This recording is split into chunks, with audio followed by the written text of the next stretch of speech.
Good evening, everyone. So great to see you tonight at our Colleagues in Conversations. See your faces. We would love you to be on camera if you're comfortable. Just know that this is being recorded. For the presentation, we'll only see Gina and her slides, but stay on camera, get your questions ready for a really dynamic conversation with my very good friend, Gina. And with that, oh, by the way, I'm Tracy Ashworth. I'm the Director of Business Relationship Development at Yellowbrick. And I'm going to turn this over to Michael Lossoff, who is our Director of Professional Development. Thanks, Tracy. Welcome, Gina, and welcome everybody to another of our episodes of Colleagues in Conversations. And we're really enjoying coming before you once a month to explore a lot of different topics that are of interest to us and you, we hope. And tonight, I think you'll find Gina's talk really compelling and informative, but also personable and personal. This is being recorded, so you will be able to access a recording of this after about a week. I think it gets posted onto our website. And you can also send an email to Tracy or to me if you have questions about that. We encourage, as always, you asking questions, and you can ask questions by sending them via chat to either everyone or to me. I will monitor them. Tracy will monitor them as well. And that's always a good way to get conversation going, and that's the conversations half of Colleagues in Conversations. I want to do a brief rundown of what's ahead of us after tonight's engaging talk. On August 31st, which will be another virtual Colleagues in Conversations, we are having actually the next 3 months are our New York months because Gina's in New York, and the next month we're having a group of clinicians from New York talking to us about understanding the neurobiology and neuropsychology of being adopted. And I think you'll find that really engaging and informative. This is a group of people who have really focused on and specialized in working with adoption and how that plays out in psychotherapy, or how the issues play out in psychotherapy. And then in September... They're all adopted professionals, Michael. Say that again? All the professionals in that group are themselves adopted. Correct. Yes. And actually, one of them will talk about her experience, her personal experience with adoption.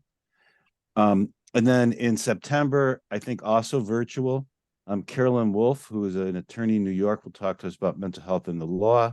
October, still to be determined.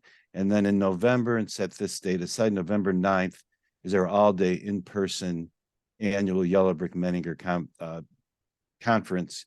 And we'll be talking about how psychotherapy occurs both inside the office and outside of the offices in places we don't often think about it in the organizations that we work. And we'll be joined by Menninger, Driftwood, Cornerstone, and Huntsman. So I think that will be really engaging, and it will be live streamed as well as in person.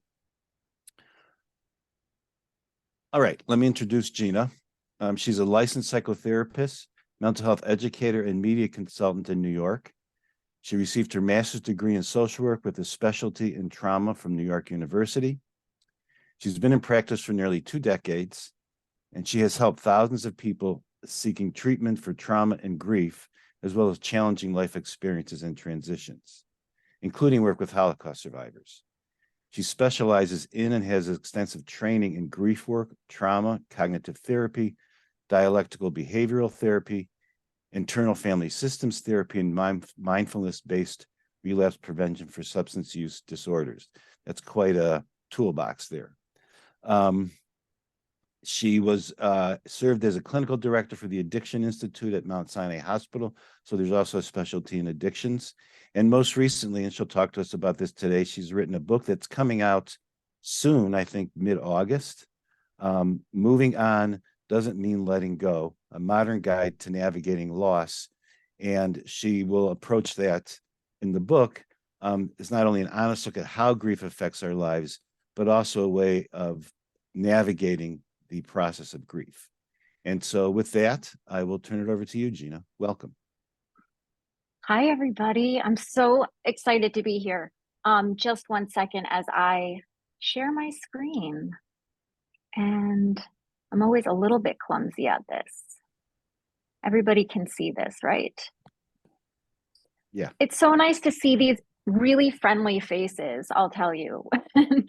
And thank you so much for the introduction.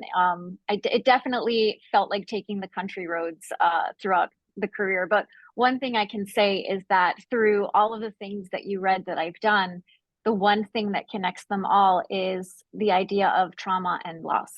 Um, and so with that, I would like to talk about it. And my hope is that this can be kind of a conversation that is more tender. You know, doing this work in grief for as long as I've been doing it, I'm noticing that it's less science, more mystery.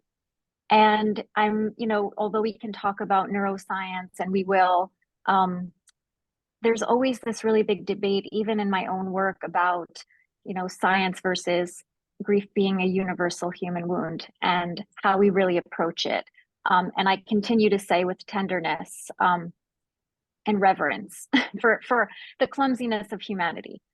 So today, I really want to sort of talk briefly. I'm not talking to any of you who don't really understand this or know. So I want to turn it into a really beautiful and tender conversation in a little while. But first, I'd love to talk about it because I'm so excited. One of the things that I've been doing after writing my book is really working with younger people in my private practice here in New York, millennials, Gen Zs, and they're coming to me saying that they feel really traumatized. A lot of the younger generation is experiencing loss in a way that they hadn't before. And we're starting to understand grief is more than just non-death losses. But with that, there's sort of more of a need to talk about having a sense of agency in something that is this universal human wound. And I think, with people's attention spans lessening these days, it feels even more important that we help people have a sense of understanding, looking at loss honestly, and very individually these days, as opposed to sort of just always categorizing different types of traumas and loss. So with that, I would like to talk about trauma and grief and how in my practice, especially, I see the intersection between them. And I know that you probably all can understand in some way that it is a tricky thing to talk about, right? We never want to categorize somebody's loss as traumatic, but there are specific things to look for that I think can help us understand it a little bit more. So let's dive into it. And if you have questions along the way, you can let me know too, and I'm happy to answer them as we go along. But otherwise, I'd love to save that for a conversation. So we know grief as a natural response to losing something or someone significant to us. And like I said earlier, it can follow any kind of loss. I have people coming to me, even with losses of friendship lately. I think COVID, for whatever reason, feels like a very before and after for a lot of people. Livelihoods were lost, identities, a sense of safety, even a loss of affection, things that we historically wouldn't look at or really delve into when it came to the idea of somebody grieving. But today, it feels like one of the more common things people are coming to me for is loss, but non-death related. So I just want to keep that in mind as we go forward, looking at how trauma plays a part. As many of you know, because you're here and you're interested in this work, trauma is the response to an experience or an event that overwhelms our ability to cope. In other words, we don't have the inner resources to deal with it. And where they intersect in my mind and in my work really has to do with the nervous system, first and foremost. And I want to just say what makes this tricky is that you can have grief without trauma, but you do not have trauma without grief. And there are moments within, a traumatic moment where there's that before and after, like I talked about. And that's sort of something that comes with a traumatic experience. But with a lot of people, the confusion lies in, okay, so something happened, they lost something. And with time and community, they're completely fine. So what makes this traumatic? And like I said earlier, the nervous system comes into play, but there also are a lot of other key factors that we don't look into enough. So here we are again. The similarities are both of them are a full body experience. When we think of grievers, we don't think of physical symptoms. We don't think of the body taking it on. We think of sadness. We think of Elizabeth Kubler-Ross's 5 stages of grief a lot of the time, which, with all due respect, she did create a great structure for us to jump off from. But now, as the years have gone by, we understand why it was really made for people who were terminally ill.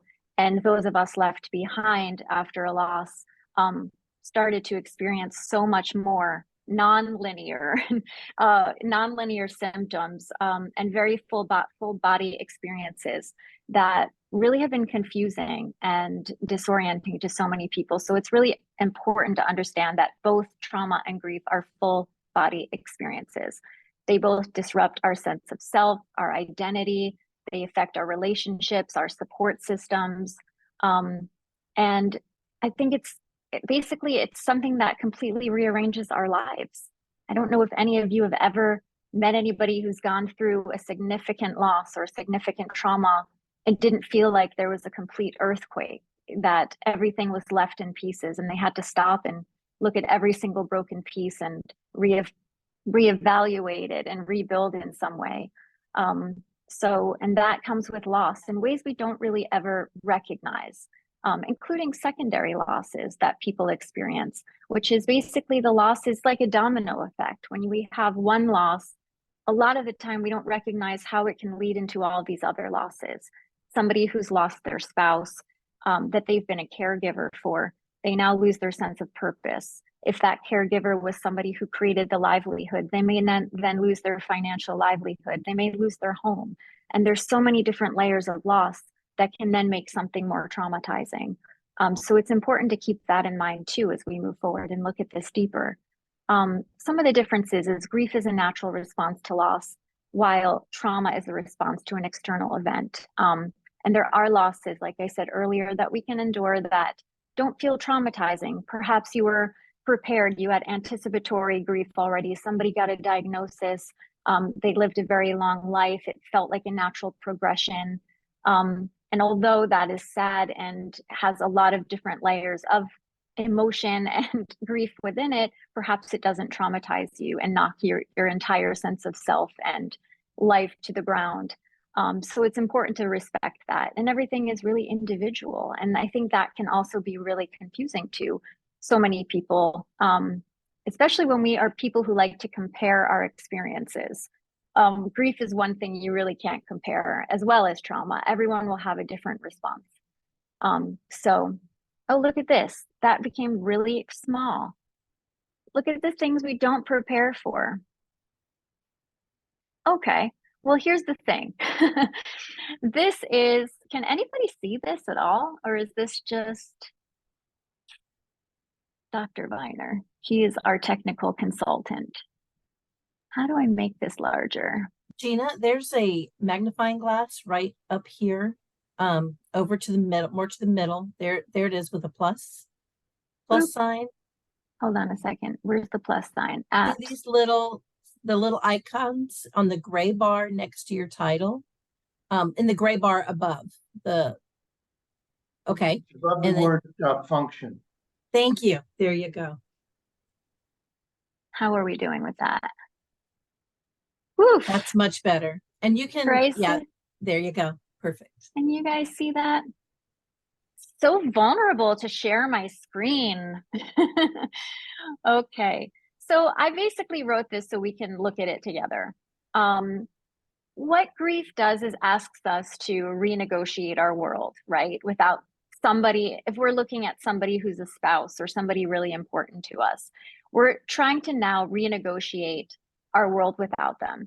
How that actually works on the brain is our brain is used to the predictability of that person, the attachment we have, as well as knowing where they are in space and in time, right? We always know where they will be, that they are here. And that's very predictable. And what loss does at that point is it asks us to try to hold on to the attachment, right? That person's no longer just disappeared and never existed, but having to hold on to that relationship and that attachment while also saying, okay, this person is no longer in a predictable place and a predictable space and time. So I have to now let go and detach from the fact that I always know, and my brain always knows where they are. And now I have no idea where they are, but I still have to remain connected. And that is a really hard thing for our brains to do, understandably so, because we are people who like to feel safe, or people who like to have predictability. So when we experience the loss, I'll keep scrolling so you can see, when we experience the loss of someone we're close with, even pets, especially pets for some people, or anything that's really meaningful to us, all of that is our attachment at play. And it's really important to understand, what is this attachment to me? Was it the safest thing I had? Did I count on this attachment for my survival? So like I just said, our brain is used to that attachment and the predictability of knowing where that person, place, or pet is, thing or pet is. And now that they're not here, we're supposed to move forward without them and stay attached. So what that does is it brings disorientation, it brings depression, it brings anxiety, and we're trying now to figure out how to formulate our lives and rebuild our lives without this loss, or without this person where we know them to be. So understandably, that throws us into what can feel like a trauma state, because our nervous system is in hyperarousal at this time. Our endocrine system will come into play.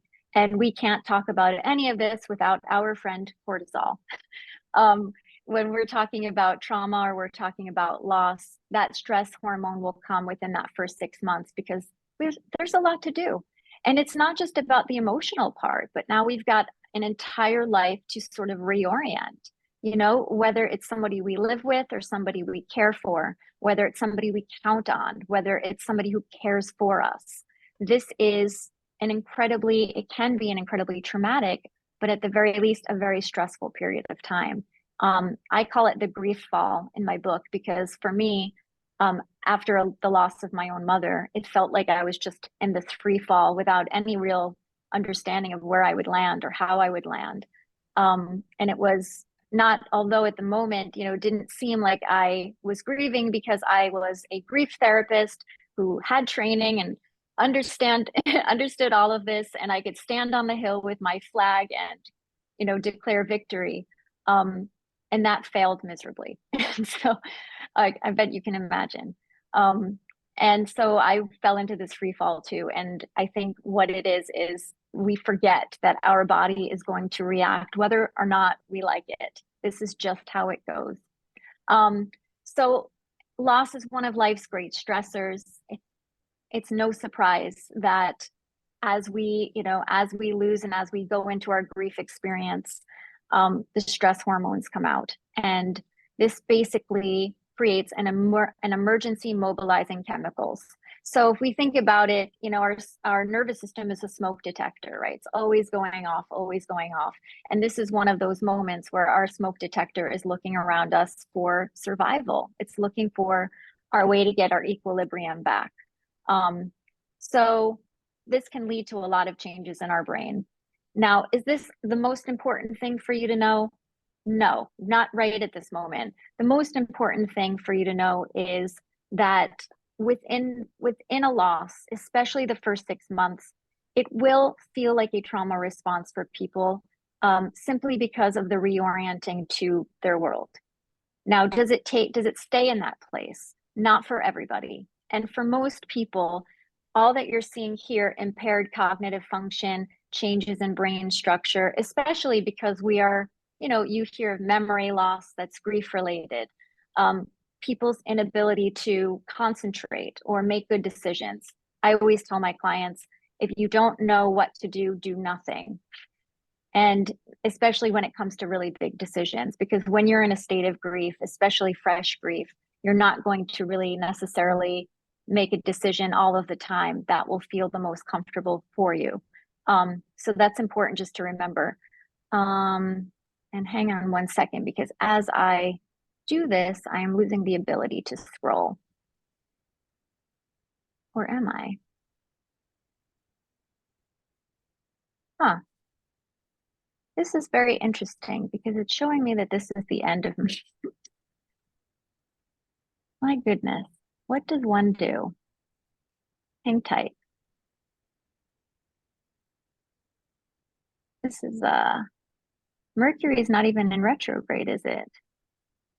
Okay, we're on page 4 of 9, but it does not let me go farther. You're all incredibly patient with me.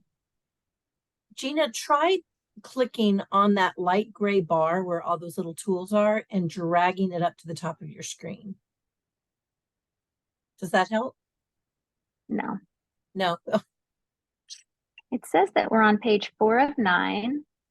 Oh, colleagues, this is very unusual. I'm so sorry. Don't worry. I don't know Do you want to try necessarily. starting the slideshow again?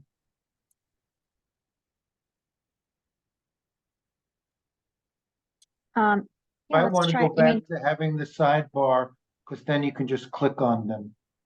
I know, but now it doesn't let me. No, Another audience member suggests clicking on thumbnails in that drop-down menu. no, In back the to where drop you down. were. Yeah, Yes, click thumbnails and then you can actually see every page. And click on this page. Audience member, and just click what on would them. what would I do without you? My pleasure. Thank you so much. Okay, we're gonna go back up. All right, this is exciting for me. As soon as I can do technology. Does anyone else have problems with technology sometimes? Please tell me I'm not alone. Okay. You're clearly not alone. Okay. So this is sort of where it's at for me. And this is not just based on all of the research, but things I'm seeing in my practice. So these are some key factors that can make grief feel traumatic to somebody, right? Not all grief is a trauma, but grief, it doesn't have to be a traumatic loss in order to feel traumatizing. And what I always say to myself is I can't judge a subjective experience. I'm not in somebody's nervous system. So it's important for me to understand these things. So let's go here. So a type of loss feels pretty obvious, right? If you have a sudden or unexpected loss, disenfranchised losses such as suicide, or something violent, type of loss will basically, to many people, seem like a no-brainer. It plays a part in how we perceive the loss. So common examples are homicide, suicide, accidents, natural disasters, ambiguous loss, and losses resulting from war or terror. If we have questions on that, because I have a lot more to say about ambiguous loss, if we want to talk about that in a little bit. There are people who have already a history of trauma. If they have a history of CPTSD or complex grief already, this is going to be like a reawakening all over again, even if to the outside world, their loss does not appear to be traumatic loss. So if we've experienced trauma, previous traumatic loss in our lives, even losses that have pertained to, say, livelihood, if you had a loss that affected your entire livelihood and you had to move, your nervous system is going to remember that. It's always going to remember these moments where something very big happened to you and your survival was at play. So if your nervous system stress response dove into action, this will be another thing that will make this next loss more traumatizing to you. And it's just really important that we always understand with our clients, and I'm not saying anything nobody doesn't already know, that our histories really are the formula. So when somebody comes to me with, any kind of loss, I'm always going to look at their history. I'm going to always say, when else in your life did something like this happen? Is this the first time this has happened? You've experienced this type of loss? Or have you ever had a situation in your life where it's felt like you've, been completely upended in this way? A lot of times we take things at face value. We want to jump into trauma. We want to jump into loss. And we're very, very quick to categorize. So I just want to be able to say, although I am categorizing things here, they are to say, do not categorize right off the bat. Having weaker coping skills, right? Having the ability, and this is what I always say DBT is great for, but having weak coping skills, having to develop them in therapy is important to manage emotions. But if it's something that you struggle with, you're going to become easily overwhelmed. If we use the livelihood example again, what are you going to do right now? You have to problem solve, and that's going to be something that's more and more difficult, especially if you're in a state of anxiety, if you're in a trauma response, if your nervous system has now sensed danger and your survival is at play. So having weak coping skills, and that's another thing, understanding our clients who have a history of not being able to necessarily, cope with things in a healthy way. A lot of us have worked with people who have to work on this pretty much every day. They will find it really hard to find inner resources. And that will make things a lot harder in terms of hyperarousal and flooding. So moving on to, again, very related to what we just talked about, is a history of anxiety and high adrenaline. Basically, if our baseline of anxiety or adrenaline is already very high, a lot of people are born with just a higher level of adrenaline in their bodies. You will feel more likely to be traumatized by events in your life, especially loss.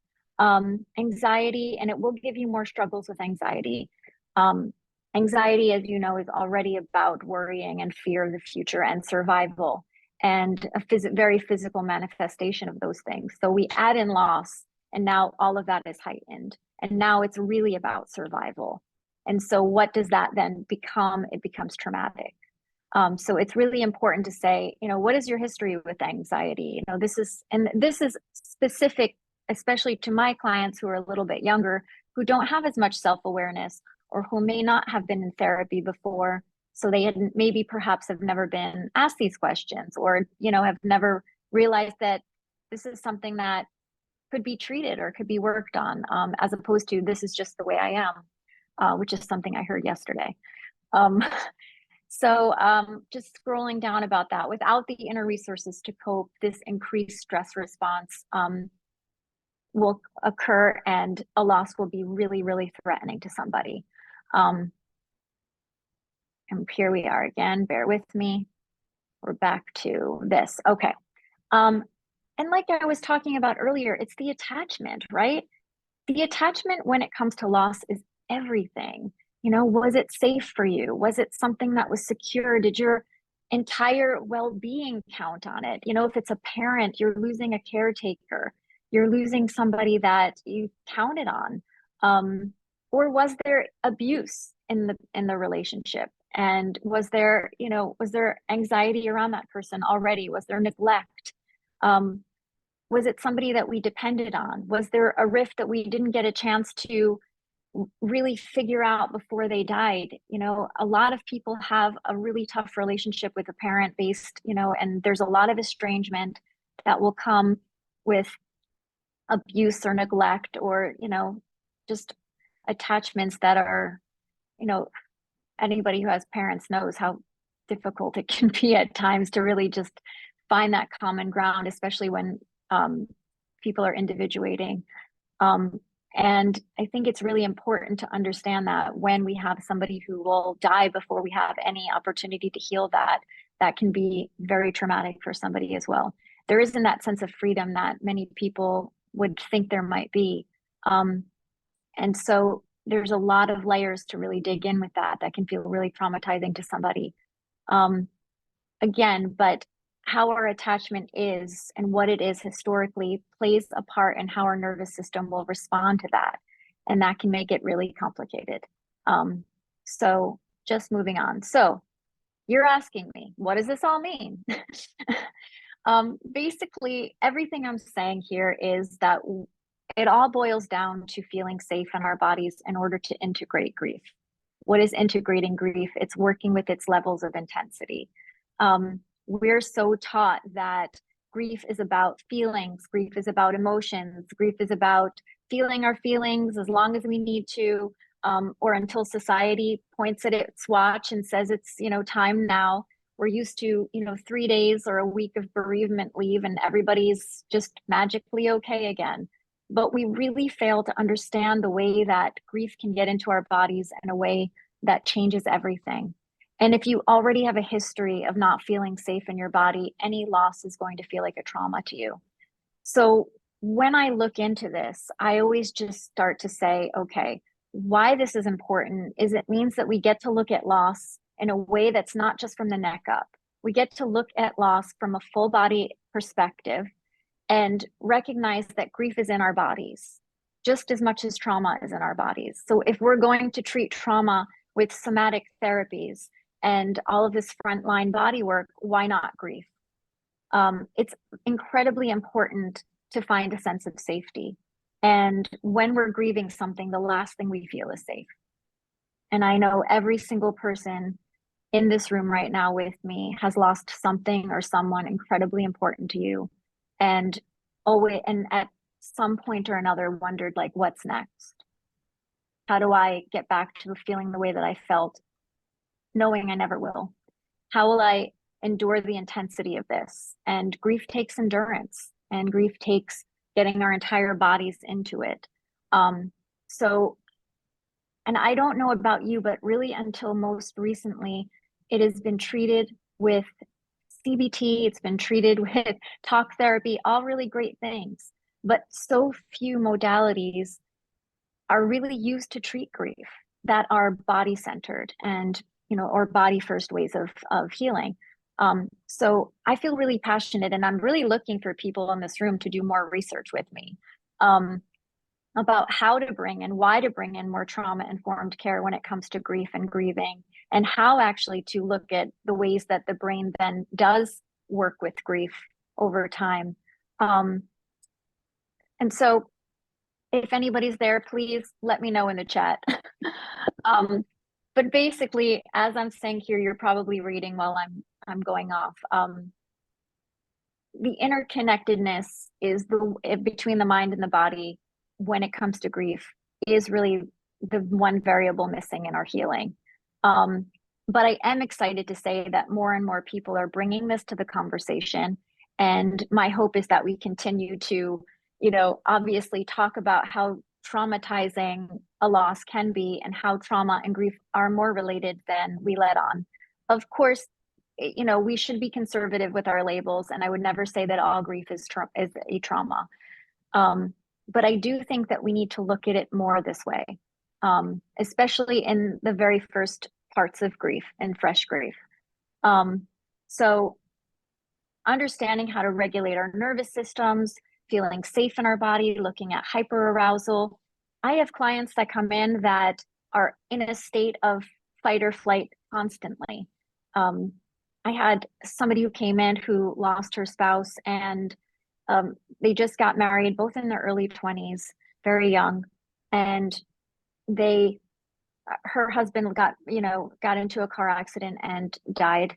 And she actually physically got up and fled the country. And that was her way of getting into that sense of, I can't deal with these emotions. I'm going to actually literally flee. I do not feel safe feeling them. I don't feel safe in my body. I don't know what's next. This is the beginning of my life. And these are stories that I think are just important to know, because as much as we can talk about the nervous system, and we can talk about feeling safe, and we can talk about survival instincts and hyperarousal and adaptive senses of healing, at the end of the day, these are people who have a story, and that is in a history and hopes. And I think we sometimes fail to see the full picture. But I went on a tangent there. See how I can get into these tangents, it's the New Yorker in me. But all of that to say is that she went into the full flight there, literally, and didn't feel safe in her body. So now that she's back, we're starting to really talk about the sense of trauma that she's really enduring right now. And, it's really just all anxiety, all panic attacks, and not really being able to stay centered. So all of that work in this particular grief example is about, EMDR, when she feels safe. She has a great support system, thankfully. And so it's really just about bringing the body into it. Some other things that we can do are these things that I will show you when I'm out of the way here. Just 1 second. These are just ideas. So we can start with things like mindfulness, right? You hear that word, it's bounced around all the time. One of the things about mindfulness is really cultivating that sense of presence. But when somebody is in a trauma reaction or an early state of grief, nobody is going to be able to sit close their eyes and meditate. It just isn't going to happen. It's unless they've been doing it a very, very long time, but even then would be very hard for them. I don't expect that. And I have a very different way of becoming mindful with them. And it really is just about what works for you in general. Are you somebody who takes walks to relax, quote unquote, or calm and present, calm and ground yourself? Are you somebody who likes to cook and stays present doing that? Can you sit down and do it? Is there a specific place in nature that you like to go where you can feel connected? When somebody's in a state of grief, finding that one place where they can feel safe in any way or grounded, even if it is in the therapy room, I will take it. And just being able to get into a place where when they sense that they're going into hyperarousal, or when they sense that they're starting to lose their center, that window of tolerance, so to speak, is getting smaller, that we can find ways to bring them back. Some of that can be even containment, right? Which with our clients, we can say, if things are really overwhelming, let's just put it away for now and we'll come back to it. As long as you can stay in the room with me, as long as you can stay in the room with where you are. Again, it's really just about safety. And, again, I work with younger clients, so this is all in very new concepts to them, not to us, but it is new to them. And so some of the other stuff that, is also things that we don't often think about when it comes to grief work, somatic experiencing, EMDR, accelerated resolution therapy. If anybody does that here or has any training in that, I would love to hear from you looking into this. Yoga for grief, art therapy with a specifically licensed art therapist. Music of any kind can be really connective. As you can see, all of these, including interactive journaling, which I also love, and I also use letter writing for death losses in my work, which is actually a lot more powerful than I ever thought it would be, especially with younger people. And different types of healing modalities like Reiki or Chinese medicine. The idea of having social support is absolutely life-saving. Grief is all about disconnection. It's about a severing. Loss is literally that. You're at a loss. Without social support, which is the balm to me to provide a sense of safety and healing, doesn't mean it takes the sting out. It doesn't mean that it makes it go away. It's always going to be there. And that's the thing with grief. It's always there. It's never going away. Even when I say healing, it's always going to be there. But having supportive relationships, a support system of any kind, and a sense of consistency that can help you co-regulate is life-saving. It's really life-saving. And I am sure every one of you here is that person for either clients or people in your life. So you understand that this is really the path. The consistency and that sense of safety is everything. All right, hang tight. We're going back here. Okay. One day I'm going to get this right. Might not be today. All right. So one of the things I wanted to talk about also, because you can't talk about grief and trauma without talking about prolonged grief disorder. I have clients that will tell me, I feel so stuck, I'm not able to feel better yet. That's all normal. We do know that that's normal when it comes to grief. You're not meant to feel better overnight if that relationship was something that was life affirming. It takes time. It takes connectedness. It takes bringing in new life experiences. But some people get to a place where they aren't able to find a sense of relief. And to me, that's really the key word. There's two key words when it comes to prolonged grief disorder versus, I guess I'll call it normal grief, and it's intensity and relief. And so very few people are diagnosed with prolonged grief disorder, but just in case you haven't really gotten a chance to understand it, it came about in 2021. It was introduced to the DSM-5, and it was classified as an intense and persistent grief that caused problems and interference with daily life. And really that also came down to being isolated from a peer support system.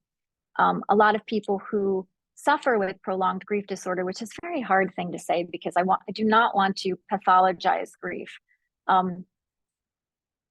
but knowing that, 10% of people who are grieving will come into this category, these are people who really ruminate again and again and again. They're very stuck in magical thinking. They're very stuck in the what ifs, feeling like they wanted a sense of control. If only I could have done this, then this. And that can be incredibly dangerous, and it can really be isolating to people. So therefore, the intensity stays, the intensity doesn't waver. The rumination keeps that intensity high, and there's no relief whatsoever. This then stops the person right in their tracks, and they're not able to get back on track. They're completely derailed by that magical thinking. Many people, I want to say, that come to me, and many people I'm sure that you see, do not necessarily fit into this category. I have a really nuanced view of this because as a therapist, and as you can understand, do you want to talk? I wanted to ask you a question about that, Gina. Yeah. Um, so when Freud wrote his paper, Mourning and Melancholia, he was really addressing what's the distinction between the group of people who suffer a loss of whatever kind and go through an intense period of sadness, even demoralization, but they ultimately find their way to kind of rejuvenate, a sense of connection to the world, to others, to themselves, and you know, move forward. And that group of people that is just like you were just describing, who get stuck in some way. And the distinction he made was based on how the loss resonates with some type of unconscious emotional trouble, and can you speak to in your work, whether or not or to what extent you have found the necessity to explore the unconscious meanings, and feelings that are attached to that particular relationship and the meaning of the loss of that relationship? Absolutely. I think the meaning and the attachment are the things that keep us in that state of melancholia. For example, although I know Freud to have been really talking about the importance of just detachment, until he lost his daughter Sophie, and then realized that that really is impossible and one should not want to do that. So I was glad to see him, unfortunately, for the reasons, change his mind. But it really is the meaning. The meaning is the meat and potatoes of our loss, and including traumas, right? It's the meaning that we give to the things. The unconscious for me is, yeah, do we work with dreams? Do we work with all of that? Absolutely. But the unconscious meaning that we come up with or that we have with people, I mean, that is the attachment itself. I mean, I don't know a kind of a more plain way to put it, without having necessarily all of that right on hand. But I do know that when he was talking about, the need for detachment and how, grief needs to be, that the work of grieving and the work of grief in therapy was to get to the end point of detachment, as opposed to finding new ways and finding that unconscious meaning to stay connected, which is sort of what I do and what a lot of modern day therapists are doing, which is how do we keep that meaning and explore that meaning and which is different for everybody, without it necessarily leading towards or headed towards detachment. So I'm not sure I'm necessarily almost by definition, people will not be able to discover the unconscious part of their grief process that they're troubled by outside of a relationship. It really requires that kind of connection to be able to kind of metabolize the unconscious part of it. Absolutely. And I think we also forget that while people are in a state of traumatic loss, for example, depending on how they are metabolizing that in some way or not, we can't we can't delve into anything if we're not feeling safe. And, you know, if our nervous system is on high alert, if we're just going in that direction, I don't know what my meaning is. I can't get to my unconscious.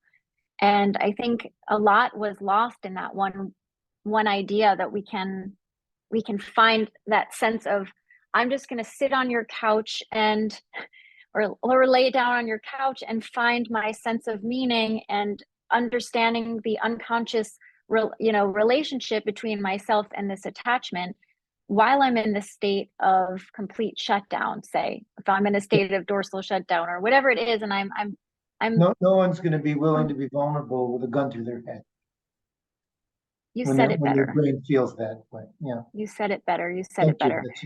Appreciate the response. No, I appreciate you're saying that, because one of the things that really I think that is the cornerstone is, right, the attachment is everything. Our relationship to that attachment and the meaning there, right? Where there's always so much pressure, like, let's create meaning. We have to create meaning in trauma. We have to create meaning in grief. But at the end of the day, we have to just survive it first. And I think so many people forget that this is a completely disorienting, traumatizing, turbulent, and unpredictable path that we're on. And first and foremost, despite how intellectual we all may be, we have to get back to basics and really make sure that we're taking care of the body and we're creating a sense of safety and regulation of the nervous system before we can do any of this stuff. And I know, even for myself, you know, being a very young and ambitious trauma therapist early on in the field of saying, tell me your trauma, tell me the story of your trauma. And it's like, now I cringe at the thought that I was that person early on. Like, whoa, that was like, you should be ashamed of even telling you this now, and admitting this to my colleagues is so embarrassing, right? But you learn along the way, and you learn along the way, you humble yourself along the way, and along the way you realize that it's not necessarily about the story right now. It's about the safety, and it's about the survival, and it's about getting this person from day to day. How do I get this person to survive the day? How do I get this person to survive hour to hour? And now I'm going to ask them to create meaning. So although I write a book on grief, none of it has to do with meaning. A lot of it has to do with attachment, and a lot of it has to do with safety. And a lot of it has to do with stories and continuing bonds.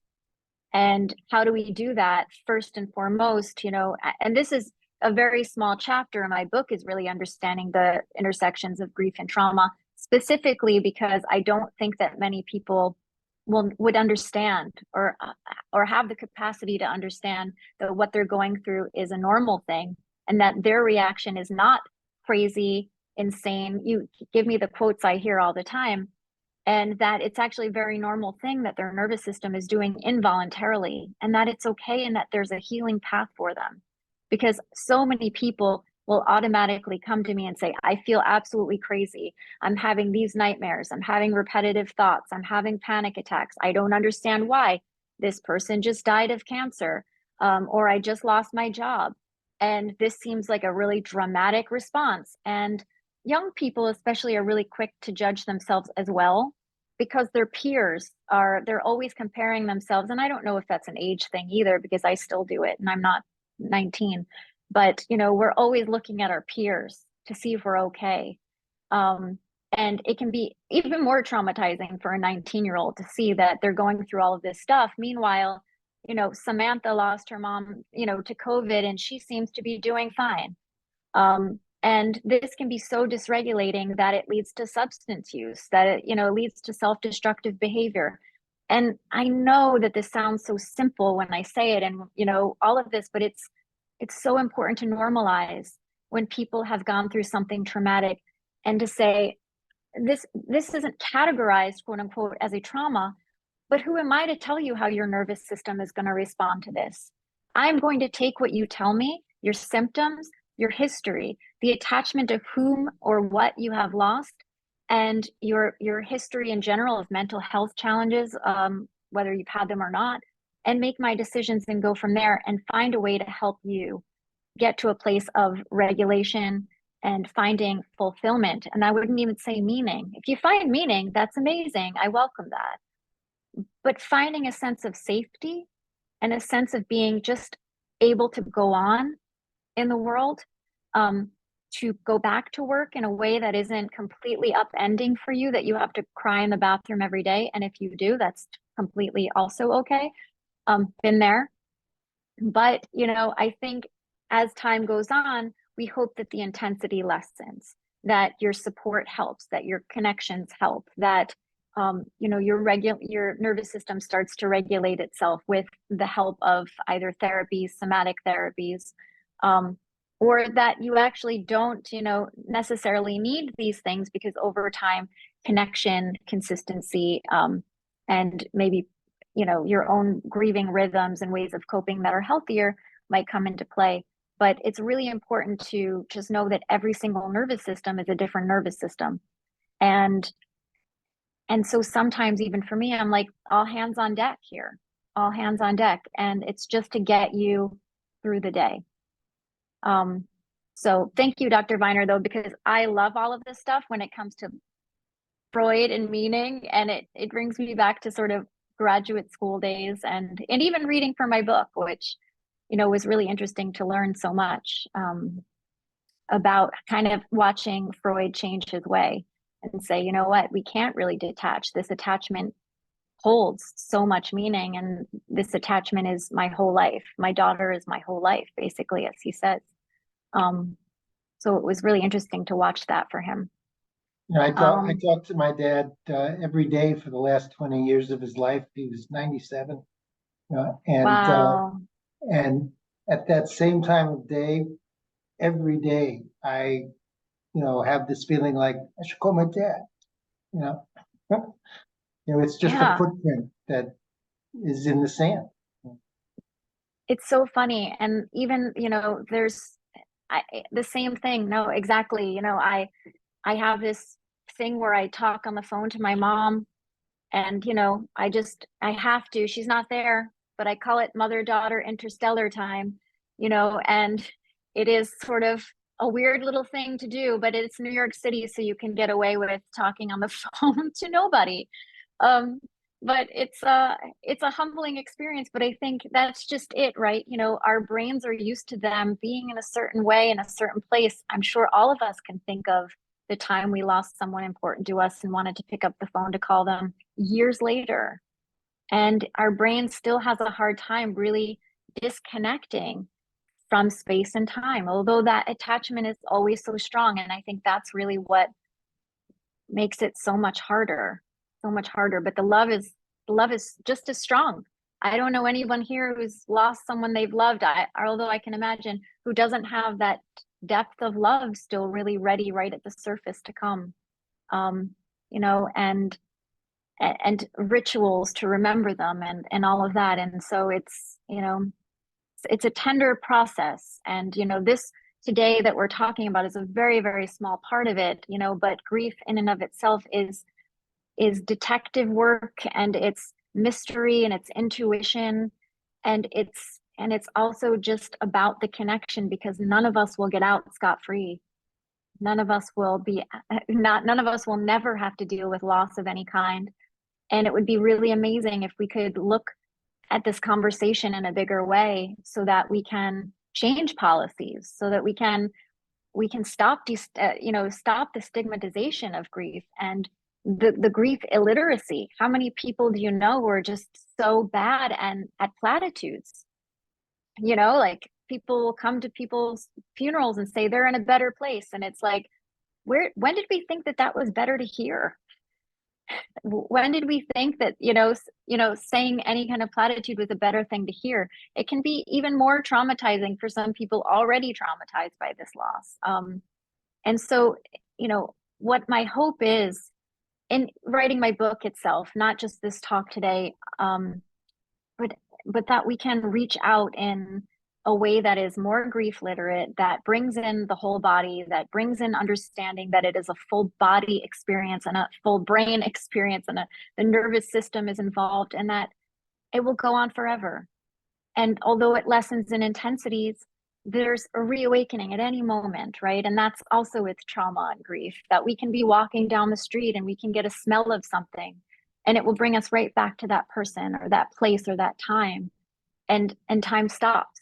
And, and it's this, and I call triggers the painful time machine, because, we can be so easily relocated to another time with all of our senses very, very easily and very quickly.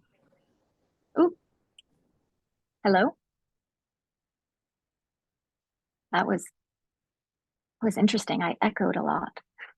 So one of the things I was just finishing up, about prolonged grief disorders, and I'm sure, and I'd love to talk more about it with all of you, is really that for me, it's not, you never want to pathologize what is a very unique and individualized human wound.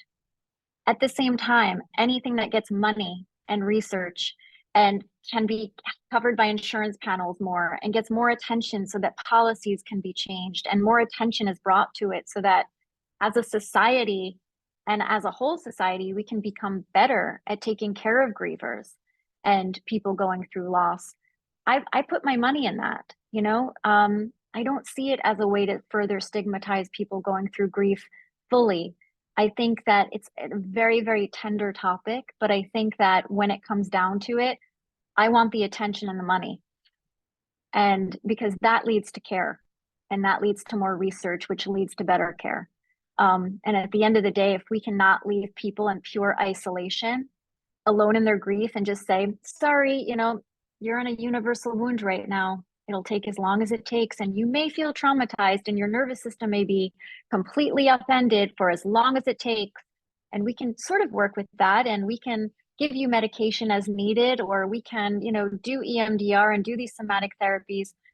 But if you really don't find any relief, sorry, that to me just doesn't leave hope as a society. To me, the wisdom is in whatever works. And it'll be different for everybody, right? Because everyone's nervous system is different, and everyone's attachment is different, and the unconscious meaning is different. And so it's important to be tender and very humane in the way that we come to grief and the way that we look at somebody's grief experience, which is that full body experience, and that we don't leave people by the side of the road just because it's been 2 months or 6 months or 8 months and there's no relief. And that we remember that they still need a reminder to drink water sometimes and to get out and take a walk. And we should be that person to say it. Hey, let's go for a walk, or have you eaten today? I still need reminders to drink water. And I'm a few years out of losing my mom. We take all of that with us.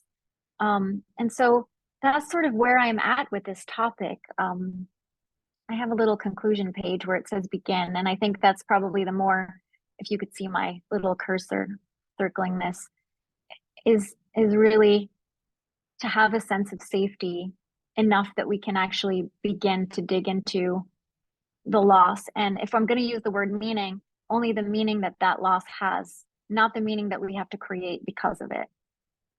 And so, yeah, as clumsy as this was today, and I apologize for all of my technological errors and stage fright, I'm much better in conversation. And so I welcome my beloved and much smarter than me at times in different ways colleagues to talk with me and ask any questions, or or just let's talk. Gina, thank you so much. I am speaking on behalf of my colleague, Michael Losoff, who experienced a profound interruption, technological glitch on his computer system. Oh my goodness. I just want to thank you on his behalf and behalf of all of us at Yellowbrick for your compassionate, wise, and informed survey of working with folks with grief and traumatic loss. I've really appreciated especially your humility before the grandeur and the pain of profound loss and trauma. And I think we have all appreciated your very down-to-earth, accessible and relatable way that you approach, as you say, with tenderness, this really difficult and necessary subject in our field. So thank you. Thank you so much. That's incredibly kind, and thank you. I wish I could see you. Is it You okay can't if I see stop me? sharing my, is it okay if I stop Oh. sharing my screen so that I can make you Yeah. I all think that's bigger? better for the, Okay. interaction. Yeah. All right. Now I Oh. can see. Let's see. I just wanted to So see you. I'm wearing a Go- white go to shirt. gallery. Oh, I Look see at you that. now. Thank Okay. you. Yes, thank you so much. I was like, I need to see this kind and wonderful face saying these kind and wonderful things. No, that's very nice of you. So, boy, well, since this is begins our question and answer period, I'm going to start us off with a question, and then I'll help people convey from the chat to you their written questions, but people should feel free also to unmute if they can and ask questions directly. So I am interested in your thoughts about how, as you say, grief resides in our bodies. We know this to be true with trauma. I recognized instantly the truth when you said that grief is the same way. And I don't think we always think about that, but I wondered about the degree to which our bodies hold and express that grief in discontinuous ways, not just in a continuous way. You know, we all picture the person grieving as sort of sitting in a corner, weeping, you know, the back turned to everybody else. That's the picture of grief. But grief looks like lots of other things too, including going about your business in a kind of distracted, present but distracted sort of way. And anyway, I'll stop there and invite your comment and reflection. Absolutely. I like to think of it, and I talk about this in my book. I like to think of grief as rhythms, and a way that we cope anyway, right? So in a lot of ways, I see my clients and I ask them, how have you coped with things in your life that have been difficult and painful before? Not necessarily traumatic, just difficult things in your life. And I, it can be, for example, I have a client who is exactly kind of what you were saying, somebody who is a mover. I call her the mover rhythm, right? She likes to schedule things. She likes to stay busy. She's a hiker. She lives in Colorado. She wants to mountain bike. She will constantly just have, she mostly is working out, pickleball 5 days a week. Bless her heart. And people are saying, oh, well, she's not really grieving. I think she's avoiding this. And I think there's a misconception that if we're moving, we are not processing. If we're moving, we're not thinking about something. And I think that is something that even long ago I would think. But having done this work with grief now for so long, this is a rhythm of people who have coped with hard things before. It's like having a tab open in your background, right? And on your screen. It's always there. It's just running in the background. There's no way that when you go through a significant loss, you're going to totally, unless this is a real talent of yours, which we find out in therapy, unless you can totally compartmentalize something and never think of it again, which some people can do, and that is something you find out. But if that's not something you normally do, grief is going to be an involuntary response no matter what it is. And for somebody like Judy, it is dangerous in a way to stop moving because she feels like she will cry until she never, until she's on her hands and knees and can't get up. And that feels more dangerous to her. Now, normally, I think I would say, oh, but we've got to feel our feelings. But she does feel her feelings. And she feels them in a different way. And she feels them through her body. And she feels them through moving. And she feels them while she's mountain biking. And the tears come. It just comes in a very unique way. And I think we're so used to categorizing the way people emote and how we think of people, processing their emotions, that we don't really get into their own history. How have they done this before?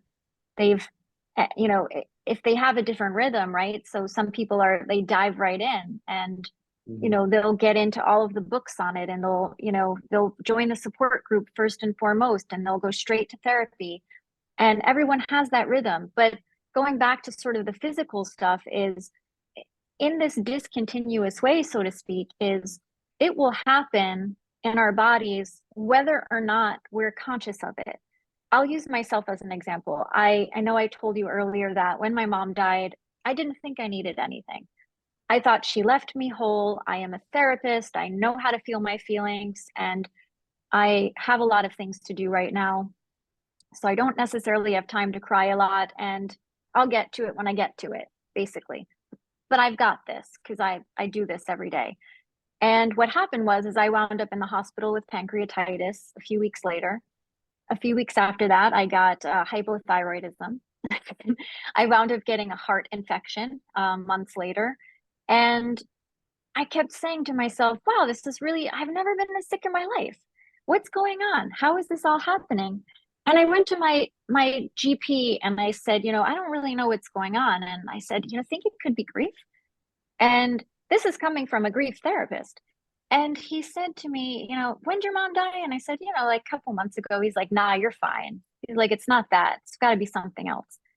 And that was the moment it struck me how grief illiterate we all are, and how the medical field knows absolutely nothing about how to deal with grief. And, they want to throw medication, and they want to throw, a diagnosis at something. And that is very unfortunate. And that is incredibly troubling. But the truth is that was grief in my body, and I wasn't allowing it to come up. And so, working on that and being really present. And it doesn't just mean I stopped and felt my feelings, though I did at French Rose, the place Tracy and I like to go. Finally say something came. It was an egg dish that one of my dining neighbors was eating, was something that my mom used to order, and I totally lost it. And it was really unpredictable to me, right? So I didn't expect that, but it was really the beginning of my journey. But I have been healthy ever since, and I do really equate that with the involuntary nature of grief. It's swift, and it will come whether we agree to have it as our tea guest or not. So I hope that answered your question. I took the country road there. Oh, it was wonderful. It more than answered my question. Let me invite people in the audience to either type a question or ask one directly of Gina. We have a great opportunity here. It's so much better, I have to be honest, seeing your faces. I think I get nervous when I'm the only thing I can see. I don't want to see just me, I'll tell you. Having you all here would have really been wonderful, as it is now. So Gina, I was really interested in your comment that the Kubler-Ross's stages of grief is kind of doesn't fit for what, if you lose somebody, for those of us who were left behind. Mm-hmm. Could you speak to that just a little bit more? Help me understand exactly what you're referring to. Of course. Elizabeth Kubler-Ross came up with the 5 stages of grief that were actually written and created for the terminally ill. She was working with the terminally ill at the time. It was not made for grievers and those left behind at that particular time.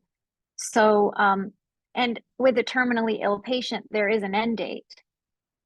Sorry to say that, to sound so candid about it, but there's an end date. So that made sense, right? We have this start and we have this finish, and it brings a sense of relief to somebody who's going through that, because they can understand their experience. They also will unfortunately have an end time. With those of us left behind, I think it's become kind of our jump off point. It's become a recipe. I talk to people still today and they're like, well, I'm still in denial, or I'm in the anger phase. And I think there's a lot of merit to still having it around, so people can put, names to their emotions or names to their experience.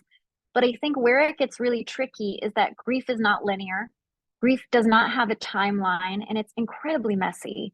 And we can cycle. I like to call them grief cycles, right? Like we'll cycle through feeling anger, or we'll and the cycle may be, 20 years apart. And so I think it's really important that we give permission for people to have a messy, nonlinear experience, and that they don't get caught up in the recipe that's laid out, because what that does is it makes people feel like they're failing, and it makes people feel like they're stuck. And if they don't feel any of these 5 things, but they feel this other thing, then they're not doing it right at all. And I think that can be really confusing for what's already so unpredictable. So that's really where I'm coming from. And because I have so much reverence and respect for Elizabeth Kubler-Ross, I don't like saying that, hey, this is a great jumping off point. But, although she does also admit, I wrote this for people who were terminally ill, and, but the saddest part is that even today, all of these years later, there still hasn't been anything that has really helped us to conceptualize the experience of grief, because it is so large, so vast, and so, so unpredictable, so individualized, that we really can't contain it in theories necessarily. But we want to, because we're Western society and we like neat things. And so we like to be able to label, categorize, tie it up with a bow quickly, and call it a day, so we can get on to other things and not feel so uncomfortable. So that's really kind of where I mentioned it. And I again say it with respect, for sure. Okay. Well, thank you. I appreciate that. Thank you so much, Bill. Hello. Gina, Well done. Tracy here. Yes. Hi, Tracy. Hello, my friend. This has just been wonderful. Thank you so much. When you talked about those that are really lacking safety within their own bodies as being more vulnerable to this very deep grief, we treat at Yellowbrick very vulnerable populations in the first place. That how would you approach someone who really can see a long-term illness with a parent or something coming in their lives? What could we do preemptively to help someone we already know is going to be very vulnerable? I mean, a lot of times you don't know when you're going to suffer a loss, but sometimes you do. What can we do to help our most vulnerable populations prepare? Yeah, I mean, I think that it depends again on their history. So the vulnerable population, if it means that they've suffered either a trauma because it's individual, or they've suffered trauma because it's systemic, right? Then it's a little bit of a different path. But I think that what it sounds like to me is that we're looking at treating anticipatory grief in a way, right? So we have an understanding that something's coming down the pike. We don't know exactly when, but we know that that's going to be a landmine for you to step on. Am I getting that right? Okay. So in that way, so with anticipatory grief, it is really the same thing as grief, right? We're treating something just ahead of time. So for me, it's about the education. That's what comes into play here. How can we educate this person to understand what they may start to feel? The panic and anxiety that they're feeling right now is related to this and not related to this other thing. To keep them centered in the room, that thing is not happening. This thing will happen down the path, but it's also not here yet. So we're going to practice staying present in this moment together, because you're safe right now. But while we're in that place of remaining safe and reminding them that that thing is not here, depending on what it is that if it's systemic, then it's everywhere, and reminders are everywhere. But if it's an individual traumatic experience, I think it's important to consistently remind them, or help them to practice and create that sense of safety for themselves, so that they have the space to educate themselves on what grief is. And that comes from our clinicians, right? So a lot of people are not always comfortable with talking about what the grief experience could feel like, because it is so individualized. But if we know that it's going to be filled with emotions that are sometimes unpredictable, if we know that this is sort of the category of emotions that we'll have, in addition to confusion and disorientation, and if we know that these are physical experiences that we'll have, and there's I talk a lot about the biology of grieving. If we know that our body is going to react in this way, we can know that that's going to happen. And I think we can't work with triggers ahead of time, but we can understand what they are and how to work with them once one happens. Right? So in a way, the anticipatory grief that we treat is sort of the understanding that we're educating people on the grief experience, helping them to stay safe and present now and how to create that for themselves, whether that is doing containment exercises, creating allies. There's a lot of different things that we do, even in EMDR, which I do with my clients as well, that can help them stay safe in the moment when that sting is really hard. Because a lot of people will come with fear of something in the future and they're completely taken over by it. And it's how do we take that sting out right now, because you're not in that future, and educate you on how to, and it doesn't sound as humbling as it is, right? It sounds kind of pompous, but I don't mean it in that way. But really educating people on the things that can happen, help them to have a sense of agency when they do. Oh, Tracy told me that this was going to happen. Tracy mentioned in that session that time that I was going to feel this way. Oh, here it is. Now we can work with it because it isn't a landmine, because you now knew it was coming. And I think that with trauma, or people with a history of trauma, if they step on that landmine, that's it. They've lost their leg, as opposed to it doesn't actually have to blow up. We can have a moment where you walk on that landmine and maybe there's a little bit of a something, but it doesn't take your leg off. Maybe it hurts your foot, but it doesn't take your leg off. And that's the hope. So, that's the best we can do until it happens, is creating that sense of safety, consistency that you have as their therapist. And that consistency is everything, especially with somebody going through a preemptive loss. Because if they lose something down the road and you're not consistent, that's really disorienting even further and even more traumatizing. They'll need you to be present because they'll need that consistency and safety. Thank you. I have a long-winded way of answering questions, I'm noticing. No, so you're forgive me. fantastic. Forgive me. Thank you for that, though. Was that helpful? Did that feel helpful, or? Absolutely. Absolutely. And also you've got a couple comments in the chat. I would love for if LaDonna or Hunter would like to expand on their comments, invite them, no pressure. But LaDonna said that I can't see them. She sees this so much in the grief form, in the grief form of betrayal trauma. Did I get that right, LaDonna? Yeah, I may have typed it that way. When you were talking about the prolonged grief, Yeah. I see that so much with the partners that I work with that have been betrayed. And when you said that folks jump to the meaning, let's find the meaning in this so quickly, that happens so often when people have been betrayed and maybe they're divorced and they hear, well, you're divorced now, it's done. Why aren't you just over that? And you need to forgive. And I think that whole forgiveness thing, I was wondering what your experience has been with that, and if somebody's had a turbulent relationship with somebody who's passed away, or just the ugliness of life sometimes, and they get that, well, you need to get over it and you just need to forgive. 100%. I want to talk to you more about that. And hi, by the way. Yeah, it's good to see you face to face here. I know. We're Facebook friends at this, so it was so nice you joined today. So thank you. I love what you're doing, by the way, and it's so important. And it's really interesting because I write about this too, right? We're so clumsy and so afraid of doing the wrong thing or saying the wrong thing or having to be in someone else's discomfort with them, that we say everything we can to move it along quickly. To me, it's probably, I could say this with love, right? They have good intentions more of the time than not. But when we're in that state, it's like, shut up. Are you serious?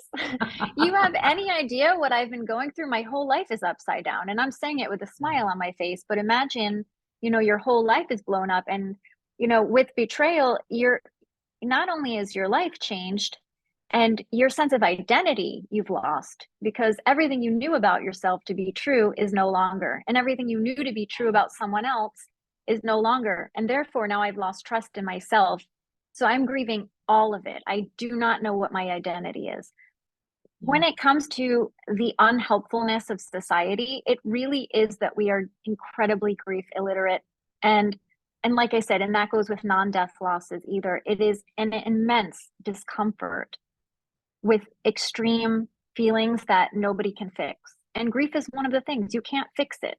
You can't bring the person back, and you can't make me forget them. It's not how my brain works, and it's not how the world works.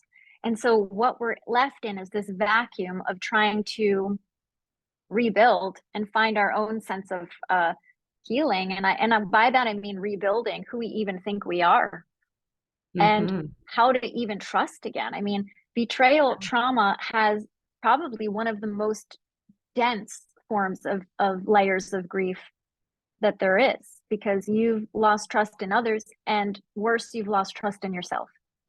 And sorting through that rubbish that is left behind is an incredibly turbulent journey with that. And so I know that I'm not necessarily talking about your platitudes that you brought forth, but I think that it really always boils down to, we need to have more conversations, both as clinicians and in our own lives, about how to meet somebody's uncertainty, because that's where grief is, and that's where betrayal trauma is, that's where breakups are, that's where loss starts, in the uncertainty, and we do not know what to do with it. And I mean, all of us could be guilty, right? When I first was in the world, I didn't know what to say to people ever. We weren't taught. And so we are taught that this is a society of winners and keepers, and if you've lost something, you better sit in shame and fix it right away and come out better on the other side and have a Hallmark story to tell about it. And that is one of the most damaging things we can do, even though it gives us something perhaps to aspire to.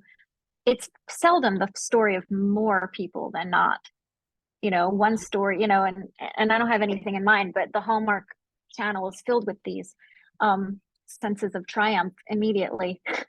And, and so I think that we have to be very, very careful to redirect people and teach our clients in some way how to respond in an honest and direct way, and to have really healthy boundaries when they're in that state of grief, and only for at least a set period of time, surround themselves with people who get it, who see them, who validate them, and who create a sense of safety around them, because they have to rebuild from that place. They can't rebuild in a place of not feeling safe or heard or validated. And so I don't envy your job, because you have you have big shoes on that I envy. It's amazing work, and it's hard, but so worthwhile and so needed. It just seems to grow and grow. But when you're talking about the things that we say, one of the things I talk to therapists about is, when I'm training them, they'll say, "Why don't they get over it?" And I said, let's just change that tone a little bit to a curiosity of, why can't they get over this? And I think that shift in mind, really, speaking to the attachment things you were talking about, and just the struggle of, how do I detach from something I've been so attached to? So I love your work around that. I've loved everything that you've talked about today. Thank you so much, LaDonna. And I would love to connect again and see if we can support each other in any way, because that's what this is really all for, right? I'm hoping to see you all again and talk to you in some way, because we do need each other, and all of us have something really special to offer that we can fill in the gaps with, for sure. But yeah, I have a whole chapter. I feel bad saying this, because I'm not trying to peddle my book, but I have a whole chapter on called platitude traps, because it is a trap that we all fall into when we're thinking we want to connect. We want to be connected to and seen. They want to connect to us, but they say the wrong thing and don't know how to do it. So we all fall into this trap, and nothing gets connected to. And we feel more isolated and alone than ever before. And I think if we can learn how to bridge that with just what you said, curiosity, man, what a great society we would have if we could all just stay curious. Yeah, take care of each other. Yeah, and I mean that all around, beyond grief. Yes. Yeah. I know I had a brother that passed away about, well, 22 years now. And Wow. I still remember people coming up to me in the grocery store and saying, "How are your parents?" And I'm like, "Well, how the hell do you think they are?" Yeah, my Yeah. brother just died. Yeah, Yeah. and it was interesting too that it's as though the loss wasn't mine, that it was I my was just gonna say parents' that. I loss. was just gonna say that. What about you? You're standing in front of them. Like you have Yeah, no relation whatsoever to your brother. yeah. So I can't wait to read your book. I am all in.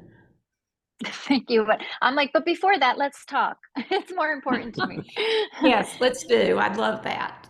Thank you for that. And yeah, thank you for sharing that too. Because it really does highlight exactly what I'm talking about with society sort of just really needing more grief education in general. So Yeah. thank you though.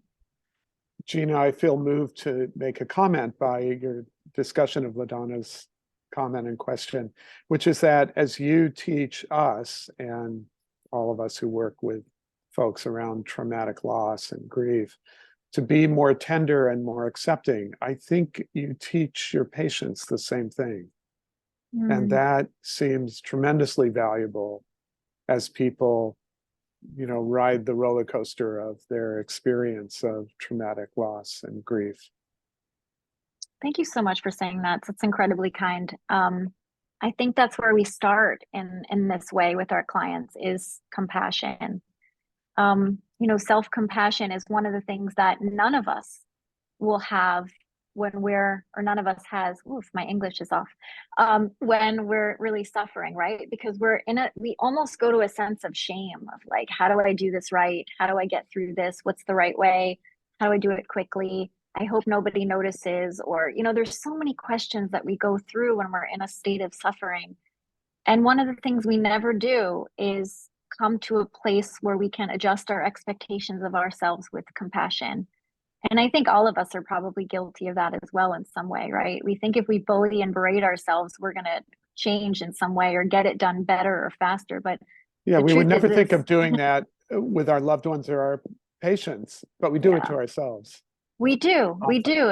And that's the gift of our work, right? That we can mirror back compassion and be that, whether it's in our pacing or just our consistency or the way that we answer with, and I use tenderness a lot tonight, but it's because tenderness is the word when it comes to grief. And really all of the work that we do is an expedition, right? And it has to be done Right. with tenderness. Well, I just wanted to note that your tenderness, as you enact it, holds a space open for people to bring their experience into connection with you and with themselves. And that seems like a subtext of much of what you had to say to me.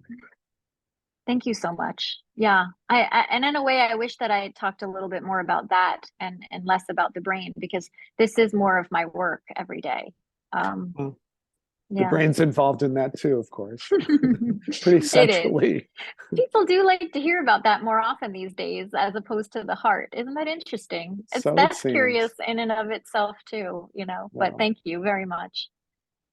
thank you. Are there any other questions that people would like to ask Gina as we close or come to a close?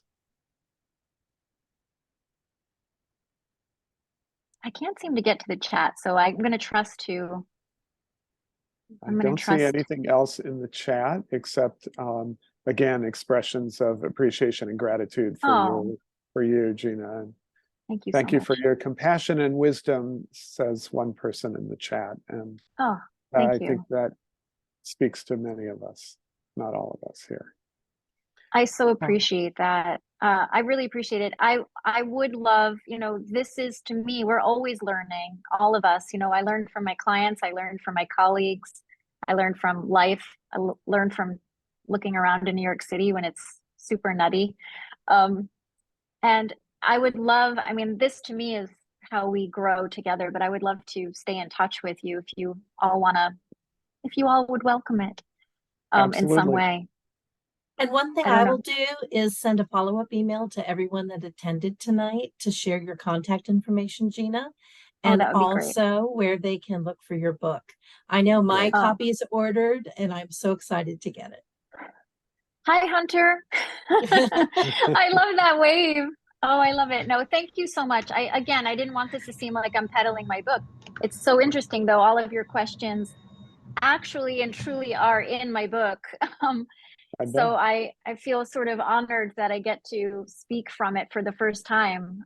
It's coming out in 3 weeks, so I'm a little bit underwater with the fear of that, out into the world. But the excitement and being able to share the contents in this real way right now feels so affirming. So I really, really, truly am grateful that you're all here with me in this, and thank you for your kindness. Well, thank you so much for being generous with your time this evening, and we wish you well and success with your book. Thank you so much. And again, thank you, and please stay in touch. Even if you have any questions after the fact, I'm here. Consider me your friend. Thank you, Thank you. everybody. Actually, Have a great Carolyn, night. that's your last name. Consider me Carolyn's friend. Have a great night, everybody. Thank you so much for being here, and please stay in touch with me. Absolutely. I will. And You better. I will, definitely. And I'll be sending that email out tomorrow, guys. Thank you again for joining us. Thank you, Gina Moffa. Thank you. Bye-bye. Bye.